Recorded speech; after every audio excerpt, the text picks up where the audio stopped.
নমস্কার বন্ধুরা, রিমির বাঙালি রান্নাঘরে আপনাদের সবাইকে স্বাগত। আজ চলে এসেছি বাঙালির অত্যন্ত প্রিয় একটা রেসিপি নিয়ে। রেসিপিটা হলো ইলিশ ভাপা। এই রেসিপিটা এক পাত্রে এবং অল্প সময়ে বানিয়ে ফেলা যায়।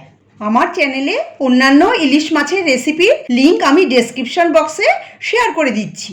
আসুন দেখে নেওয়া যাক আমার আজকের রেসিপি। ইলিশ ভাপা বানানোর জন্য আমি এখানে 6 পিস ইলিশ মাছের পেটি আর গাদা নিয়েছি। আপনারা চাইলে গাদা আর পেটির আলাদা পিস না করে বড় পিস দিয়েও করতে পারেন।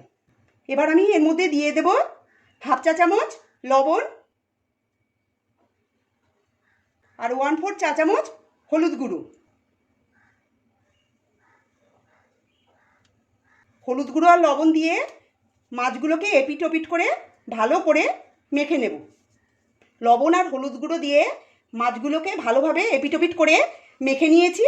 এবার 10 থেকে 15 মিনিট এটাকে এইভাবে রেখে দেব, যাতে মাছের গায়ে নুন আর হলুদ ভালো করে ঢুকে যায়। একটা পাত্রে আমি 2 চামচ কালো সর্ষে আর 2 চামচ হলুদ সর্ষে জলে ভিজিয়ে আধ ঘন্টা রেখে দিয়েছি। আর নিয়েছি 4টে কাঁচা লঙ্কা, 5 পিস নারকেল বড় বড় টুকরো করে কেটে রেখেছি, 2 টেবিল চামচ টক দই, সামান্য একটু হলুদ গুঁড়ো, হাফ চা চামচ লবণ আর হাফ চা চামচ চিনি। এবার আমি একটা পেস্ট বানিয়ে নেব। তার জন্য দিয়ে দিচ্ছি সর্ষেটাকে আমি জলে ভিজিয়ে রেখেছিলাম, জল থেকে তুলে এটাকে দিয়ে দিচ্ছি। নারকেলটাকে আমি ছোট ছোট টুকরো করে কেটে নিয়েছি, নারকেলটা দিয়ে দিচ্ছি। আপনাদের ঘরে যদি নারকেল না থাকে নারকেল ছাড়াও এটা করতে পারেন।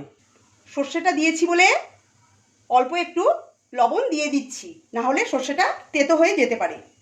আর দিচ্ছি 4টে কাঁচা পাকা লঙ্কা আর 5-6 টেবিল চামচ জল দিয়ে দিচ্ছি।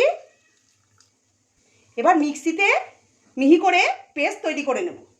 মশলাটা একদম তৈরি, ফাইন পেস্ট তৈরি হয়েছে। দইটা আমি একটু ফেটিয়ে রেখে দেব। এবার টিফিন বক্সে ঢেলে দিচ্ছি নারকেল, সর্ষে, কাঁচা লঙ্কা, লবণ দিয়ে যে পেস্টটা বানিয়েছিলাম ওটা।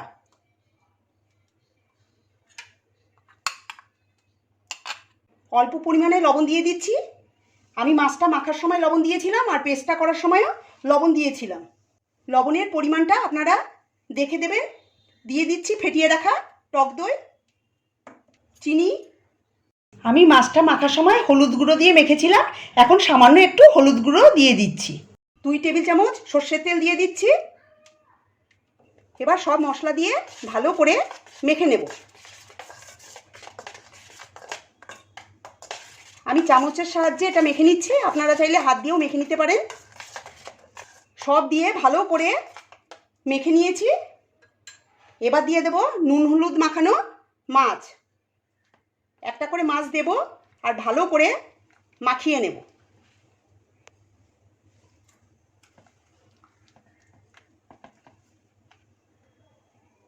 যাতে এর মধ্যে সব মশলা ভালো করে ঢুকে যায়। দিয়ে দিচ্ছি 5টা কাঁচা পাকা লঙ্কা চেরা। আর দিচ্ছি 1 টেবিল চামচ সর্ষের তেল ওপরের থেকে ছড়িয়ে দিচ্ছি।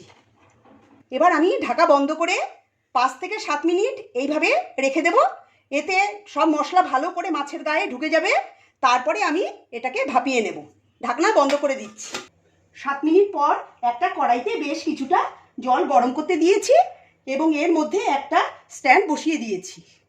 দেখুন স্ট্যান্ডটা জলের মধ্যে ডুবে আছে, কারণ এর ওপরে টিফিন বক্স বসালে টিফিন বক্সের নিচটা যেন জলের মধ্যে ডুবে থাকে। টিফিন বক্সটা বসিয়ে দিচ্ছি। খেয়াল রাখতে হবে জলের লেভেল যেন টিফিন বক্সের ঢাকনার নিচে থাকে। এবার টিফিন বক্সের ঢাকনা বন্ধ করে ভাপিয়ে নেব 15 মিনিটের জন্য মিডিয়াম ফ্লেমে। ঢাকনাটা বন্ধ করে দিচ্ছি। ভিডিওটা পছন্দ হলে লাইক আর কমেন্ট করে আমাকে জানাবেন। সাবস্ক্রাইব করে বেল আইকনটি প্রেস করে দেবেন। 15 মিনিট মিডিয়াম ফ্লেমে রাখার পর এটা একদম রেডি। গ্যাসটা আমি বন্ধ করে দিচ্ছি। এটাকে ঠান্ডা হতে দেব 8 থেকে 10 মিনিট। 8 মিনিট হয়ে গেছে, ঢাকাটা আমি খুলে নিচ্ছি। ইলিশ ভাপা একদম রেডি।